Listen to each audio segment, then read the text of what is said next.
speaking of guitars, I want to know about like the JEM, right? It's like 34 years, 35 years now.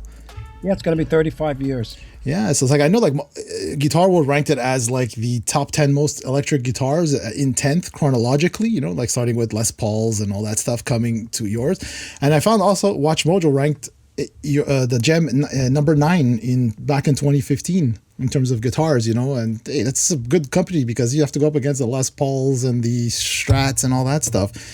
So like, are you surprised by the adoption of it? Like how it just took off, like since '87 and its longevity?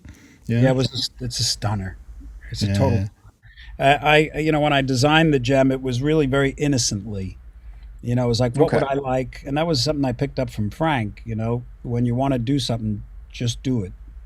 Mm-hmm. And because a lot of people would, especially back then, you don't want to touch a guitar. No, that's where the volume goes. You know, and I just, after working with Frank, it's like, no, it doesn't. It goes, you know where it goes? It goes where you want it.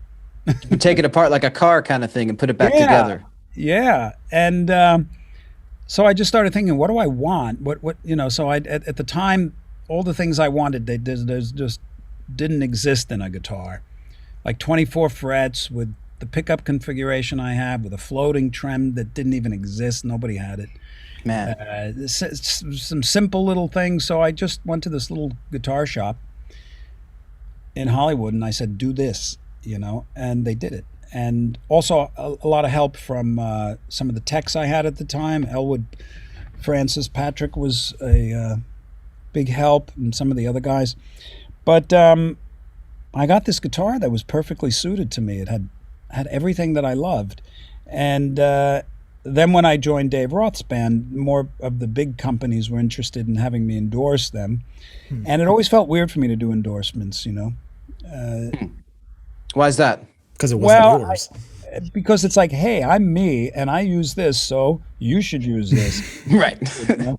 And also, I didn't want to get pigeonholed into having to use something that I might like or dislike. See, a lot of, I see it all, you know, happen, and it happened to me, where you're wooed into going to do something because it's free, and at the time, back then, free things were good.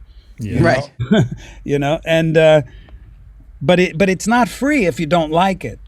You know what I mean? If it's not perfectly suited. So when I had the JEM, before I started working with any companies, I felt like I found what I wanted. But then these other companies were interested, and I sent it out to them, and I said, well, if you can make this guitar, great, but maybe we'll talk. And they didn't even come close. It's like they didn't even try, you know, because they're used to working with artists that I don't know, you know, but I just felt like, you know, they would send me their guitar with my name on it. And I was just like, well, no, that's not this guitar. You know? Doesn't live up to the Hydra. Yeah, it doesn't live up to, yeah. So, but Ibanez came back with the JEM, and it was outstanding. In 3.5 weeks, they made me the first JEM, and it was perfectly based on the specs that I gave them. So I didn't know if anybody, I didn't expect to endorse them and have them make that guitar for other people. Okay. I thought, well, they want to make this for me. Okay, great, you know. And then they said, well, we'd like to make it a signature model. And I thought, well, I don't know who else is going to be interested in this. But sure, let's do it. Let's do it. And the rest is history. As a matter of fact, I can't even believe it, because it's like lightning struck. I had no idea that the features on that guitar were going to be so embraced by the guitar community. The floating trem, you know? I mean, how do you go back from that, you know? I mean, or the pickup configuration was it was unique as far as I'm told, you know? And, you know, I'm sure that having 24 frets on that kind of scale length and cutout is very conventional today, but it didn't exist. I know, I looked for it. I mean, I wanted a guitar where I could play high notes and reach them. Right. I could not understand why Strats and Les Pauls give you these notes, but you're not allowed to hit them. You can't get them. The forbidden note. Yeah, and that's like it's like an unspoken absurdity. You know, like stupid little things that people don't fix. Because I'm not saying that's a stupid little thing. I'm just saying if you want it to be different, change it. You know, It's true. It sounds simple, but there's a lot to that. Yeah, it's like mob mentality. Right. It takes courage.